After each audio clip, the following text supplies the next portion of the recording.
Quinn really wishes that 10 years ago, when she first started her journey of awakening, turning inward to find herself, she had actually heard these lessons, these shared insights. Then perhaps her path would have been much simpler and lighter. So today, marking exactly 10 years that Quinn has walked this path, Quinn feels compelled, and at the same time, responsible to share with you the lessons Quinn cherishes most and finds incredibly valuable.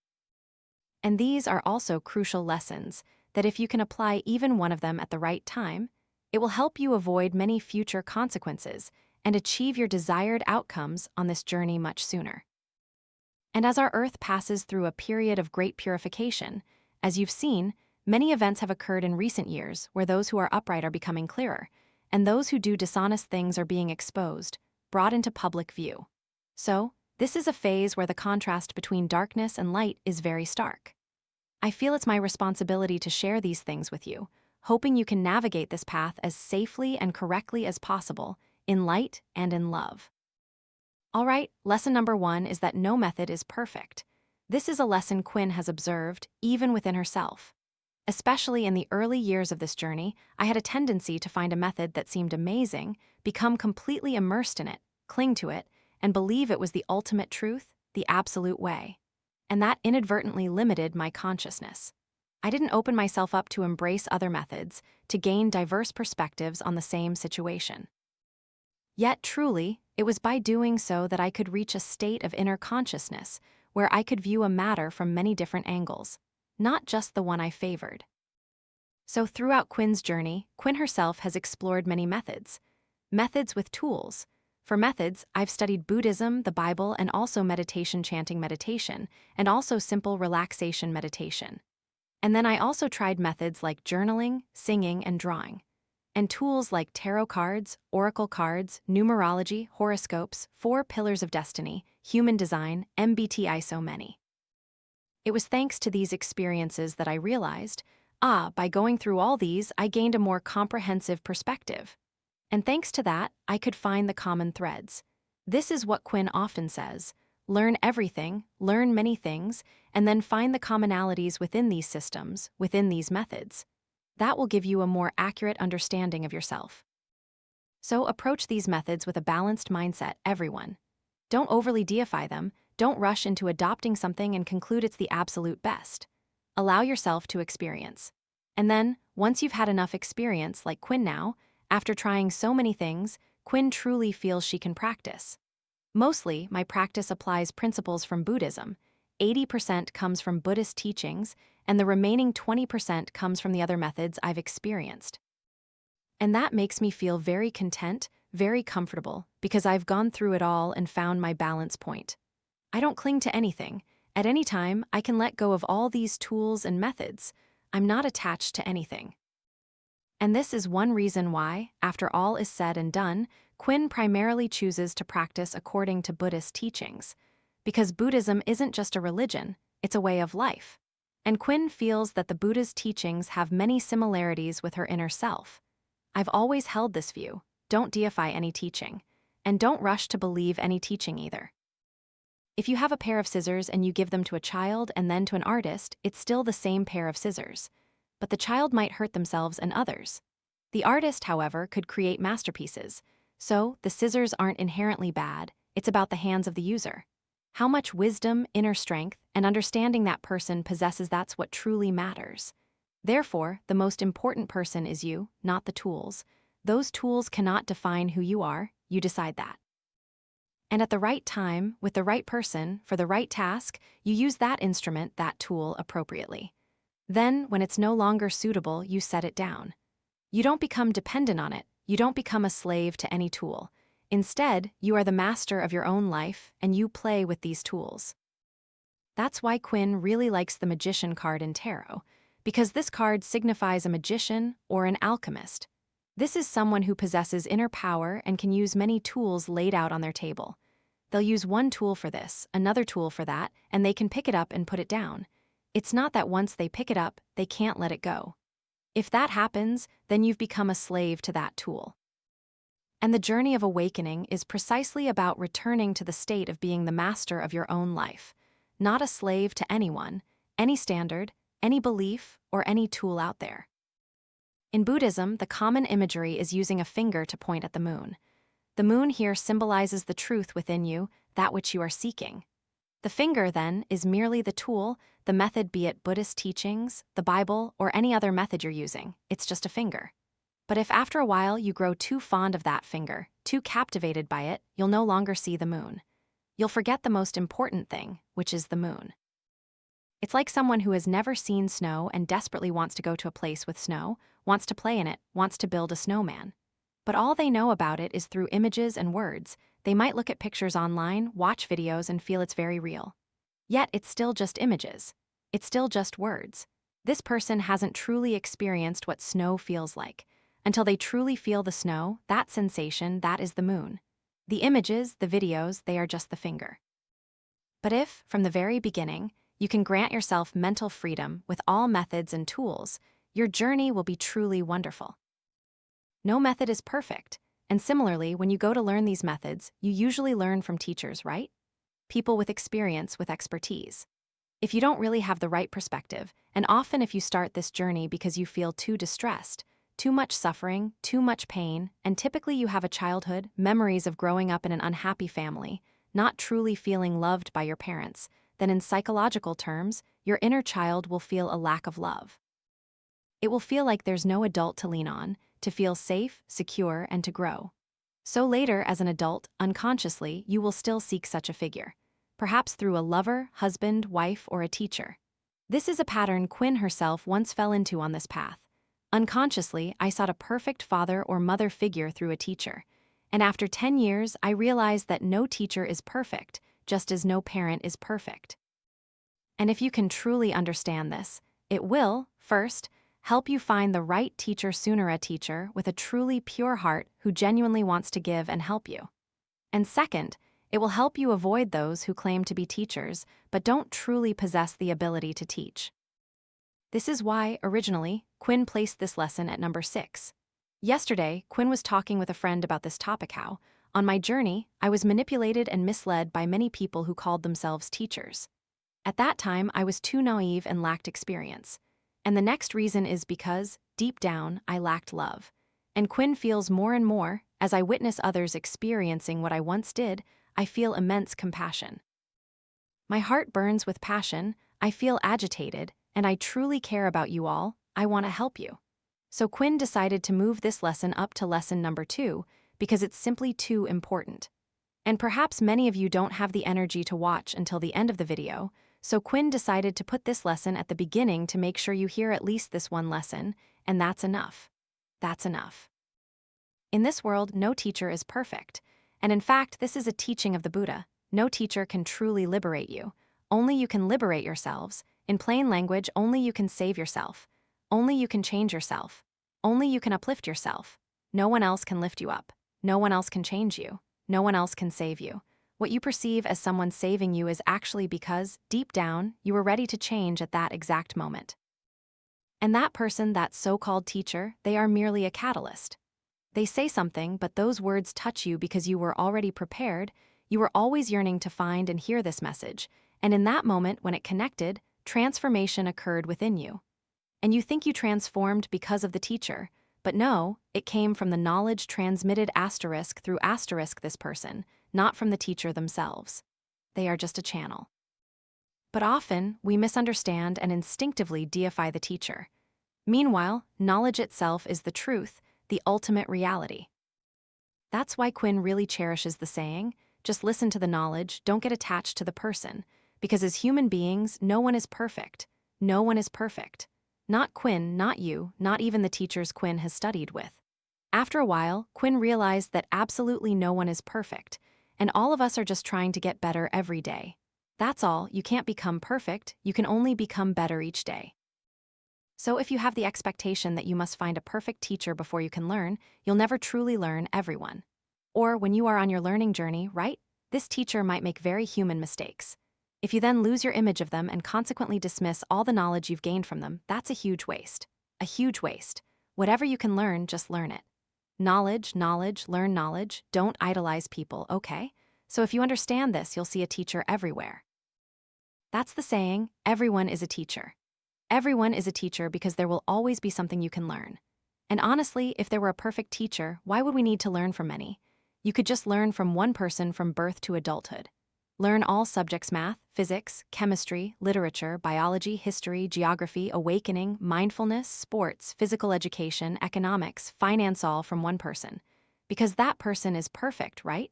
But that's not the case, is it? No. That's why everyone needs many, many teachers. A true teacher will want you to rely on yourself.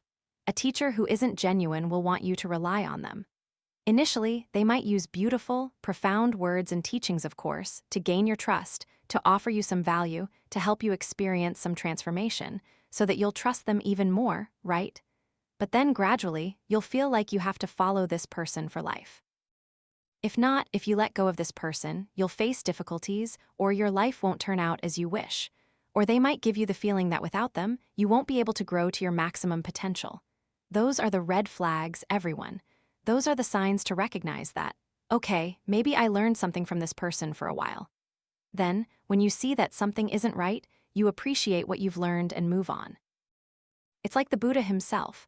On his path to seek enlightenment, the Buddha studied with many teachers, not just one, everyone. He'd learn from one, exhaust all the teachings, and then, seeing there was nothing more to learn, he'd move on.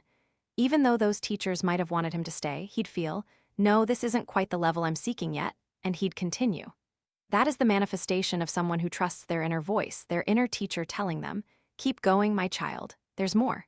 Keep going. This is just one stage. This is just one of the teachers you'll meet. So keep going. So when you truly listen to your inner voice, you'll know when it's time. We often say we're herded like chickens, right? Manipulated, misled. But we also need to look at why we're so easily manipulated, perhaps because we truly are chickens at that point. Like me, at that time, I was literally a chick, so the likelihood of being manipulated was very high. And then gradually, I realized, okay, from a chicken, I need to become an eagle, I need to learn to become a phoenix. And only I can do that for myself. Just like the phoenix, which sets itself on fire and is reborn from the ashes, only I can do that for myself. I must shed my own skin. And Quinn has made many videos on this topic already. How to transform yourself, to shed your skin and become a queen version, a better version of yourself. And when I say queen, here, it doesn't just refer to women, but it carries a more energetic meaning. So you can refer to those videos, okay? And for this lesson, Quinn highly recommends you buy the book I Learn by Myself by Thurjang Nguyen Dai Can. When Quinn picked up this book, Quinn truly had the feeling, oh my goodness, if I had known about this book 10 years ago, I definitely wouldn't have been deceived so many times. Exactly. I learn by myself. Before you learn anything, you need the skill, you need to understand how to learn these things. Even choosing a teacher, you have to know how to choose everyone. It's not just about rushing to anyone who teaches and accepting them as your teacher. And even the Buddha taught the same. Don't rush to believe anyone's words, and don't rush to accept anyone as a teacher. Instead, take time to learn, listen, contemplate, observe, synthesize, and personally verify. After a while, when you genuinely see that this knowledge is beneficial, that it helps you, only then do you truly embrace it, and only then do you dare to share it with others. Here, Quinn will read to you a passage that Quinn deeply cherishes from the book by the late Thurjang Nguyen Nhu Can. A person of high cultural understanding is one with a broad mind and an expansive soul. They never allow themselves to be confined to a single doctrine or ideology. They know that in life, there are countless other wonderful and strange things beyond the philosophy they revere. The vast horizon of their understanding saves them from narrow-mindedness and spiritual slavery. A person with broad and high cultural understanding has many masters, but is a slave to none. Even with a teacher, it's the same. When you feel that your karmic connection with a teacher has ended, you need to know how to let go and continue your journey. So, be alert, everyone, be alert. Sometimes the external appearances are glamorous, beautiful, enticing, or you see someone who is also vegetarian, chants prayers, speaks profound philosophy, and has many followers, but they may not necessarily be the truly suitable teacher for you. At the end of the day, listen to and trust your inner teacher. This is a mantra that Quinn finds truly saved her life. I'll repeat it once more. Only you can save yourself, only you can liberate yourself. No one else out there, parents, spouses, children, lovers, teachers, enlightened masters, no one can liberate you. Even the Buddha could not liberate everyone, not even those in his own family. Many people remained angry and resentful until their deaths. Meaning, even the Buddha could not liberate everyone, because that is each person's own work. Lesson number 3 is, be alert to glamorous phenomena. As Quinn walked this path of awakening, Quinn found the question she constantly asked herself to remind herself was, why am I on this path? What do I truly, truly want? What is most important to me? After 10 years, the answer for Quinn has always been truth. After all, the thing I care about most is the truth. Nothing is more important than the truth. Somehow, Quinn has always felt that truth is the most important thing. Nothing is more important than truth. And you might see things like, oh, I can see past lives, right? I can see auras, I can see other people's halos, I can open my third eye, I can open my chakras. In Buddhism, all of that is called supernatural powers, like being able to see the future or fly or something. Well, these things aren't bad. They're not bad, everyone, but the human mind is very cute. It's like a child. It gets very attracted to anything flashy. And just like a truly playful child, when it sees something, bling bling, it rushes in to play and completely forgets where it's going, completely forgets what is truly important on this path. So this is a trap on the path of awakening that Quinn sees almost everyone goes through, because it feels so good to feel special, to feel superior, to feel, wow, I have this magic, I have this and that, right? And especially for those who, before awakening, felt their lives were terrible, had no value, weren't recognized by anyone. Then suddenly, when you discover these abilities, it makes the inner child deep within feel valuable. And because of that, it will do everything to continue having that feeling of worth. Quinn feels she's been somewhat fortunate not to get caught up in these things. Like, I also had dreams, and I saw this and that, and later I had confirmations that they were accurate. But somehow, there's a part of Quinn that is very grounded, very practical, like, okay, for example, I know I was this or that person in a past life, very cool, very amazing. But when I wake up and look at my life right now, in this very moment, am I truly happy? Am I peaceful? Or do I wake up still suffering, perhaps even more because I think, oh, my past life was like that, why am I like this now? Why is it so unfair? And then I suffer even more. So what's the point of knowing all that? If it doesn't benefit my life in this lifetime, my present, Quinn always returns to asking, okay, does knowing these things truly help my present moment? Can I truly become more awakened, more responsible? Can I see through the cause and effect in my every action, every thought? Can I become kinder to those around me? Or, even worse, because I now see myself as having these abilities, as being superior, I might look down on others, isolate myself from life, and that just makes everything worse. That's the danger of getting attached to these phenomena. That's why, if you have time, you should research the life of the Buddha, or there's a film called The Life of the Buddha that Quinn finds very good. And if you'd like, Quinn can make a video where Quinn extracts the parts she finds most interesting from the film about the Buddha's life and combines them with her own lessons and insights. That could be very interesting for you to refer to. If you want, let Quinn know in the comments below, okay. So in Buddhism, from ancient times, the Buddha taught that if monastics, those who follow Buddhism, display supernatural powers to impress others, they would no longer be considered monastics, no longer part of the Sangha. Because what the Buddha wanted everyone to aspire to was truth, the Dharma, turning inward to understand oneself, to liberate oneself, to be free, to truly attain absolute freedom. And if you are still attached to anything, even your own supernatural abilities, you are not truly free. And if you keep showing off supernatural powers, many people will be attracted and captivated by them, right? And then, suddenly, they'll forget what's most important within themselves. So, turn back, return to your inner truth. That is the most important thing. And that leads to the next lesson. And this is very important, so Quinn wants to separate it into its own lesson. Awakening does not make you superior, nor does it make you more special than anyone else. In fact, the further you go on this path, the more you'll see. The more you dwell in truth, the more humble you'll become because you'll realize that you are truly just like everyone else. Within you is the power of the universe, of the divine, and it's the same for everyone. So, in reality, you and everyone else are all the same. It's just that you've remembered parts of it, and they haven't yet, but sooner or later, they will also remember. So what's the difference? We are all the same. So sometimes, when you first start awakening and you have certain experiences, you dream, you gain certain abilities, you can easily become arrogant, you can easily believe you're superior. I'm enlightened now, I'm more awakened than you, you don't know anything. Let me tell you, let me preach the Dharma to you, let me liberate you. Oh my goodness, Quinn also fell into this trap in the past, everyone. In short, all the lessons Quinn shares with you, I've been caught in them all, I've gone through them all. So when I share them, I truly feel a strong connection because I've genuinely experienced those phases. And now, looking back, I find it endearing. I have more empathy for those who are currently in the same position. Because once again, I see that they and I are just the same, there's no difference at all. Even the Buddha said that everyone will eventually become a Buddha. I am the Buddha who has become, you are the Buddhas who will become. It's as simple as that. And if we use everyday language for Quinn, the word awakening is very simple. It means maturing. Maturing here means understanding who you are, truly knowing who you are, not just what your parents said. Oh, you are Quinn, you're this old, you were born here, you're a girl, and later you'll grow up, get married, have children, and then die. That's what others say. But who you truly are inside, you have to go find that out, everyone.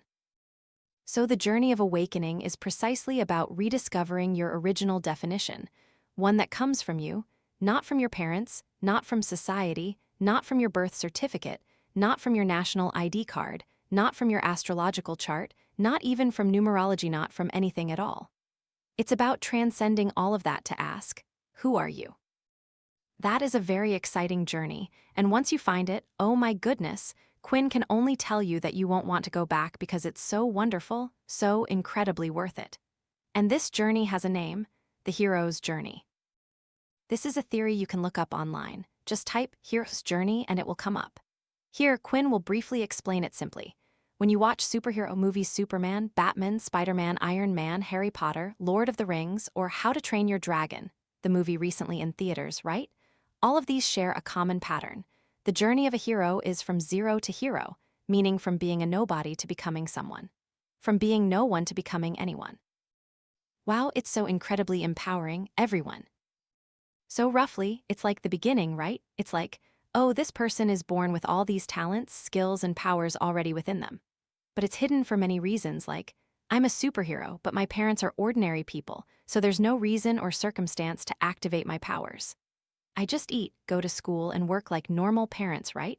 Until something happens suddenly, I see that girl being harmed, or an injustice, or I myself am harmed. And in that moment, to defend myself or help someone else, my inner power bursts forth.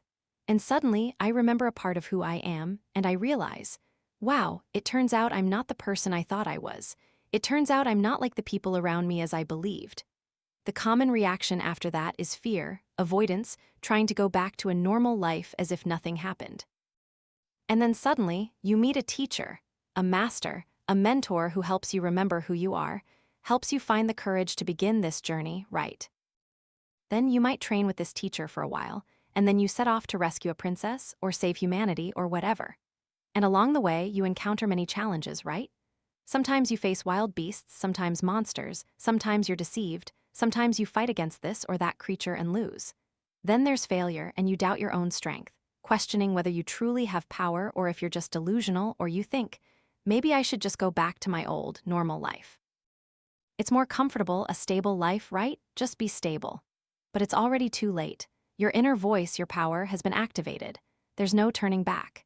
It's a dilemma, everyone. You feel like you can't go back, but moving forward feels too daunting, too scary. That's the stage where you have to learn to step through these fears to become your own hero. You have to go through those fears to see how brave you truly are. So after you've been reborn, you return to normal life. But by now, you are no longer the person you were before. You carry a new mindset with actual, proven experiences, not just theories. You genuinely have scars on your body, and you know you can navigate such difficulties if they happen again and again. And you know that if, okay, next time you need to die, again, or 100,000 times more to be reborn, you're okay with it. That is the meaning of fearlessness in Buddhism. It's knowing that no matter what, you cannot truly die. It's just a phase of transformation, not death. So ultimately, there will be no more death. Then you return to life. You may look like a normal person, but by this point, you carry an inner power that no one can take away from you. Only then do you truly feel that sense of, only I can save myself, only I can liberate myself, only I can truly protect myself. So now, look at the people around you. Everyone will eventually become a hero. Or, as Buddhists say, everyone will become a Buddha. So be kind to people now, because later when they become Buddhas, they will support you. So yes, everyone will become a Buddha, everyone will mature, everyone will learn to become their own hero. Perhaps you are currently in some stage of this journey. For instance, you might be fighting monsters, or you're having to confront your fears.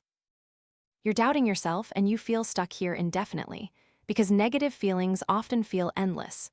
Quinn talks about this journey to let you know that, in the end, you will become that hero. And Quinn finds this to be the best way to help others, not by preaching and forcing them to desire betterment, but by being an example. Become that hero first. Become that light, that greatness.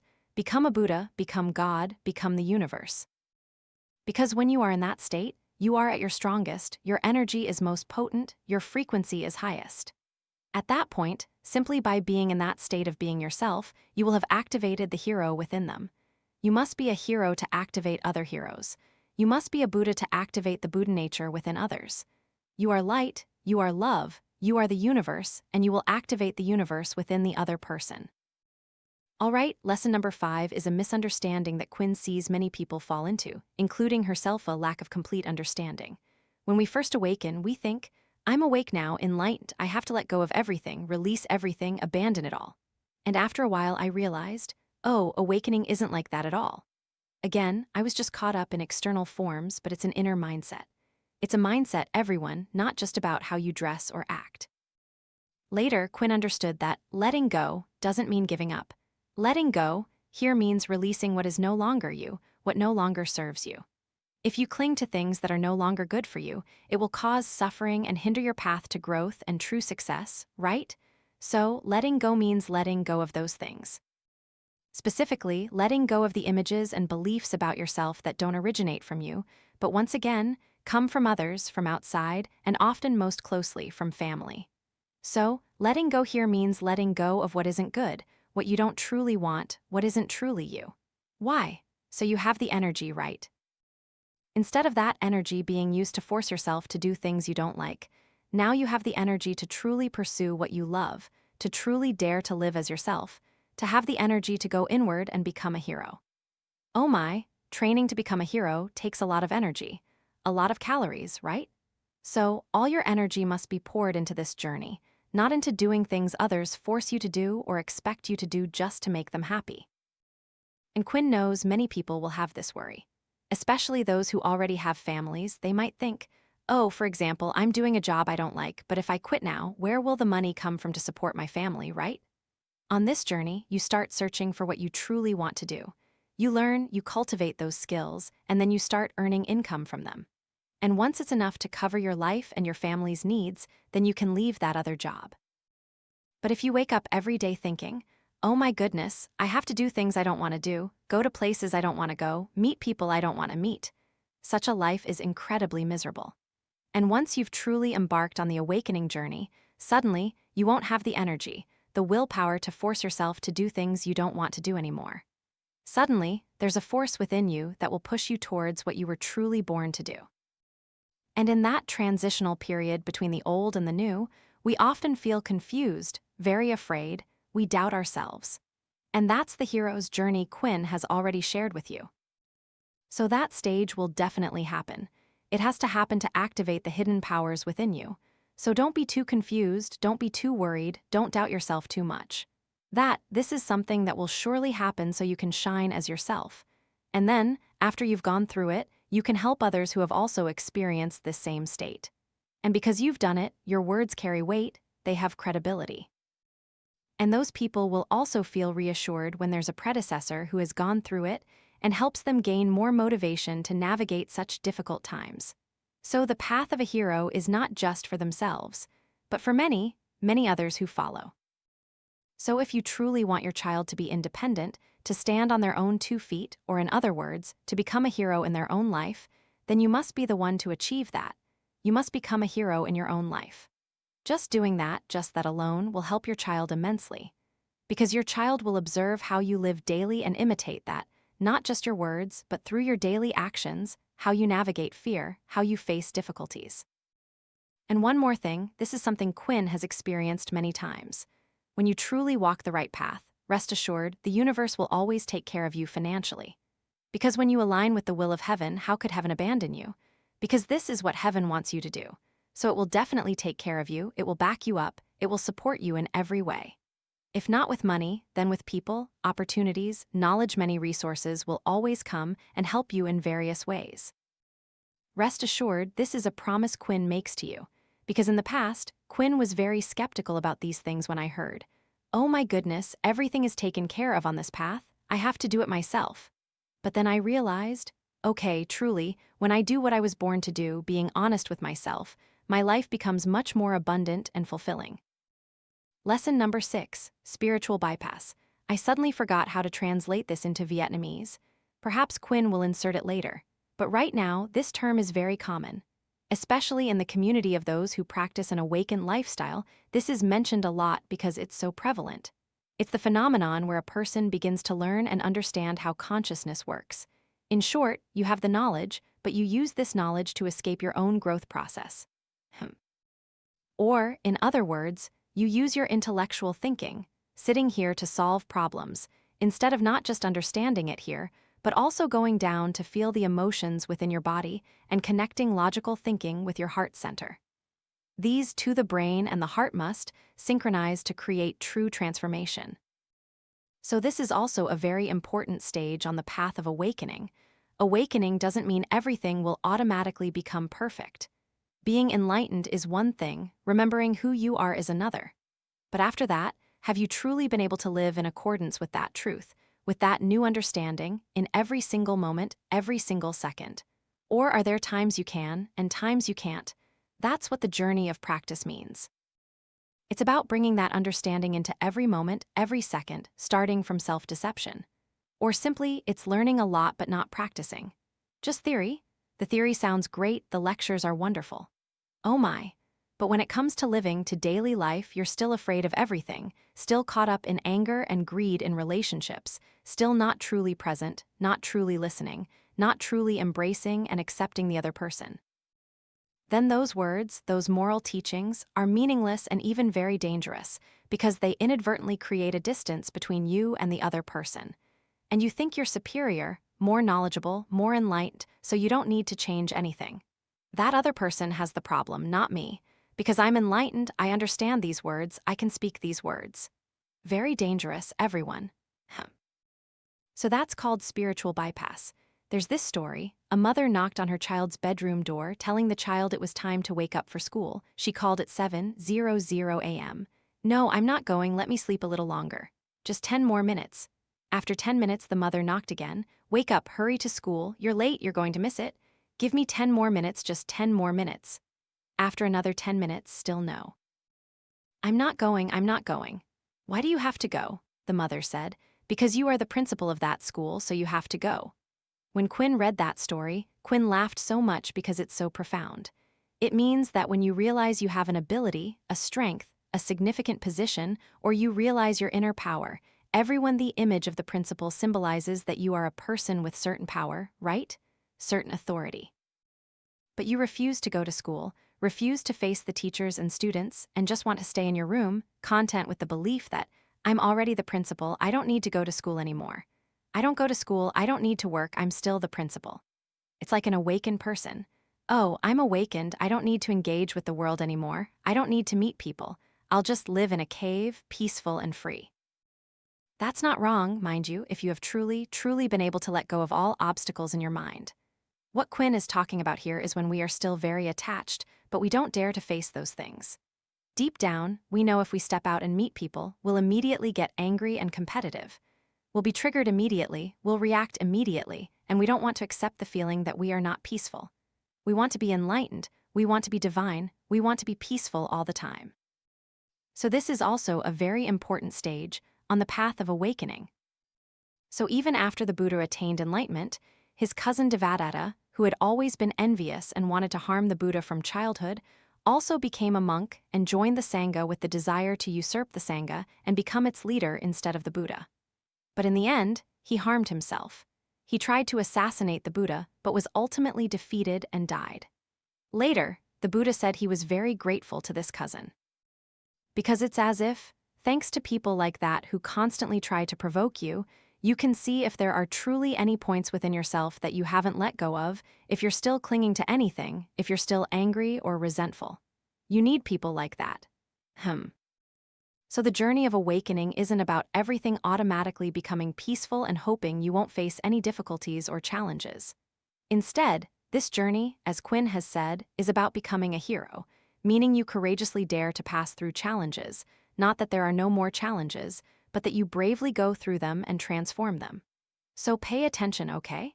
If you have this sign, just sit down and be honest with yourself. Okay, I have this tendency to avoid. I'll sit down and examine what fears I have. In psychology, there's the term shadow work, working with your inner darkness, or healing your inner child. Ultimately, it's all about one thing. You can use any terminology you find familiar and comfortable, but this is definitely a very important part. To see the light, you have to go through the darkness. Or, in other words, we often say, "Oh, you are light, you are love," right? But after walking this path, I realized I'm not just light, I'm not just the sun, I am this entire universe, everyone. And if you only cling to, "I am the sun, I am light," then haven't you missed out on the entire universe? The universe is so vast. The sun is just a tiny speck, and if you think you are just the sun, it's not true to reality. You are the entire universe. You are both light and darkness, you are all the things you see in this life. And once you understand that, what is there left to fear?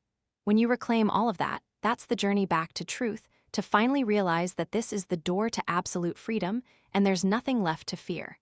Because even the things you once considered most terrifying are also a part of you, and you are bigger than all these things. You embrace all of these things, like the image of a mother holding the entire universe in her embrace. This is the image Quinn has on her phone background. Quinn always feels this way, everyone. And whenever I'm scared or worried about something and forget this truth, I look at this picture and remember, I am everything, so what is there to fear? Just play. Okay.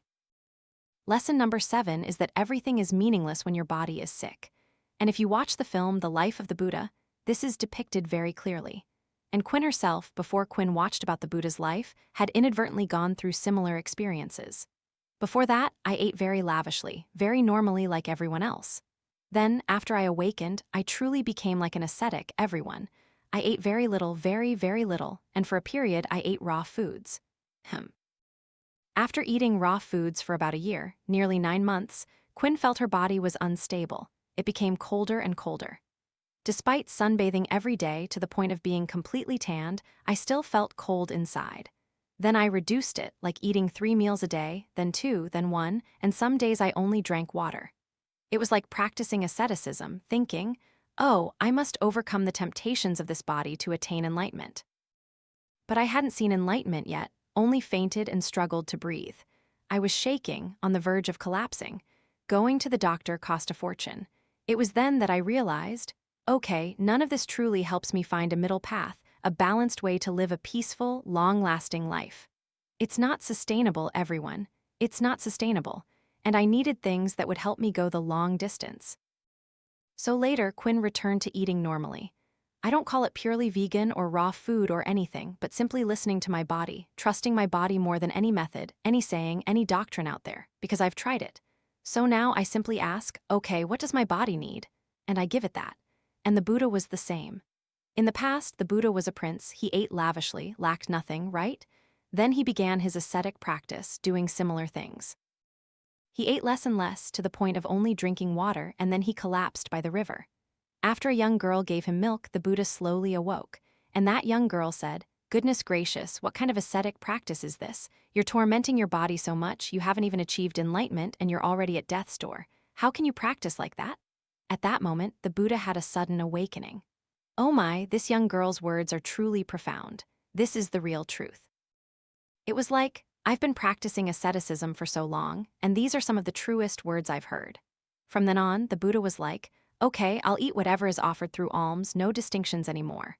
As long as I know to eat just enough, eat slowly, chew thoroughly to transform the energy from the food to nourish the body just enough 1 meal a day. The Buddha ate 1 meal a day, but Quinn doesn't. Quinn still eats 2 to 3 meals a day, because I know my body is different. Male and female bodies are inherently different, so I can't force myself to follow the Buddha's regimen. I know that because the Buddha didn't have a period, so he could eat like that. But I once again understand my body and respect it, okay? So that's Quinn's experience. To walk this path long-term, you must find your own middle way for eating, exercising, and resting appropriately. Quinn also explained this very clearly in the video 10 Steps to Raise Your Frequency. You can rewatch that, okay. Quinn talks very thoroughly about raising your body's frequency in that section. I won't repeat it here, okay. Alright, now let's move on to the next lesson. Okay, for lesson number 8, Quinn will tell you a story. Once upon a time, there was a snake in a village, and it was very aggressive. It would threaten and bite anyone it met, hurting people. Sometimes it would just cause external injuries, but sometimes it would even bite people to death. So everyone in the village was terrified of the snake. Like at night or in thickets, they wouldn't dare to go through those areas because they were so scared of the snake. No one in the village dared to use that path. Then one day, a monk passed by. The monk told the snake, "Do you know that your venom is very potent, and when you bite people, they suffer greatly? Minor injuries or severe ones that even lead to death. And when they die like that, their family members suffer immensely." When the snake heard these words, it was moved by compassion, its heart touched, and it promised itself that from then on, it would never bite anyone again. And gradually, the villagers noticed this. They saw that the snake wasn't biting them. If they threw stones at it, it did nothing. If they stepped on its tail, it did nothing. If they picked it up and tossed it around, it still did nothing. And many people in the village, even small children, kicked the snake and assaulted it. The snake was in great pain but didn't bite back. It just endured it. It also had no more food to eat. And at night, it was so hungry, it would just swallow a few pebbles to fill its stomach. After a while, the snake became emaciated, and the monk happened to pass by again. Seeing the snake in such a state, he was deeply saddened. He bandaged it and applied medicine, then asked, "Why have you let yourself fall into such a predicament?" The snake replied, "Master, ever since you spoke to me, I promised myself I wouldn't bite anyone, I wouldn't harm anyone anymore." The monk then smiled and said, "I told you to cultivate compassion, not to actively harm anyone. But you've lost your ability to defend yourself. Anything taken to an extreme can become harmful. You don't need to bite anyone, but you can still hiss and bare your fangs to warn them." So that story teaches us that too much of anything isn't good. Excessive compassion can lead to violence. The snake's excessive compassion inadvertently made the village children violent, and those children inadvertently created negative karma. But if the snake had simply bared its fangs and hissed, those children would have been scared, they wouldn't have beaten the snake, and the snake wouldn't have had to harm anyone. This is a lesson Quinn finds very profound. Especially for those who are awakened and practicing, we already have the seed of love within us, and as we walk this path of awakening, that seed of love grows wider and larger. And sometimes, without wisdom, it can make us weak and easily bullied. And we keep thinking, okay, if I'm compassionate, I have to be like this, I have to be patient, I have to endure. But it's not true that too much of anything is good. So the ability to set boundaries is very important, and knowing how to say no. You don't actively hurt others, but you also don't let others hurt you. That is truly wisdom and love, because anyone who harms another will create karma and will have to pay according to cause and effect. So if you truly love yourself and the other person, you need to be firm, you need to be resolute in drawing your boundaries. These are my boundaries. You must not cross this line. If you cross this line, I will have no choice but to stand up and protect myself. That is compassion with wisdom. When you are in this energy, those around you will also feel it, and gradually the way they treat you will change. So remember, too much of anything isn't good. Excessive compassion can lead to violence. Be like that snake. Don't actively attack others, but also know how to bare your fangs and hiss to protect yourself and become a compassionate snake with wisdom. All right, the final lesson. This is the lesson Quinn sees as the lesson of all lessons, coming after all the others. But you also have to go through those preceding lessons to truly arrive at this one. You can't skip stages. That's Quinn's experience. Perhaps if you have more blessings, a deeper foundation, you might grasp it immediately, which is even better, okay? This is the door where, after all you've learned, realized, and understood, the final obstacle which the Buddha often spoke of.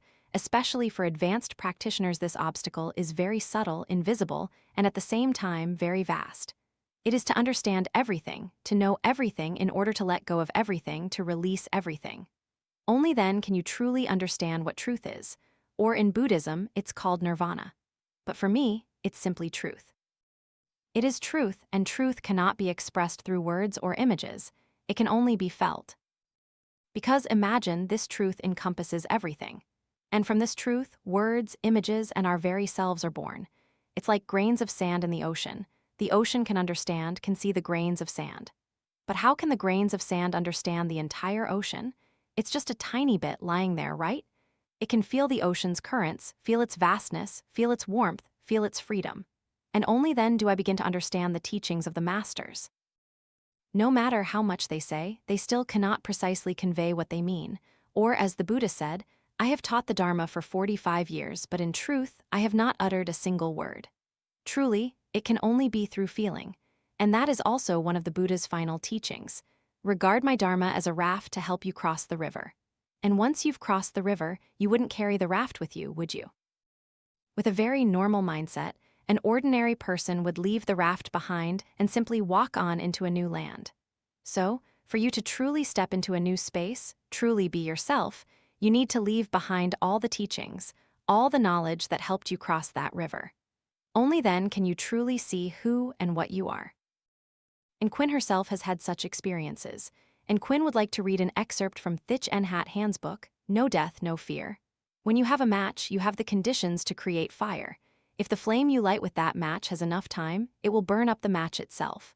The match creates the fire, and the fire burns the match. The Dharma of impermanence is the same. It helps us awaken to impermanence, and that awakening then burns up our concept of impermanence. Practice is not about collecting a bunch of concepts about non-self, impermanence, nirvana, or any other idea. That's the work of a tape recorder. Preaching and sharing these concepts is not the way to learn and practice the Dharma. We can go to a university to study Buddhism, but we will only learn theories and concepts. We should transcend concepts to attain awakened nature, and through that, all concepts within us will be burned away, allowing us to be free. Whenever you feel uncertain, confused, or need a reminder to center yourself, to feel more confident on your path, open this video to remember what you have always known within yourself. This is the truth. Where there is love, there is revolution.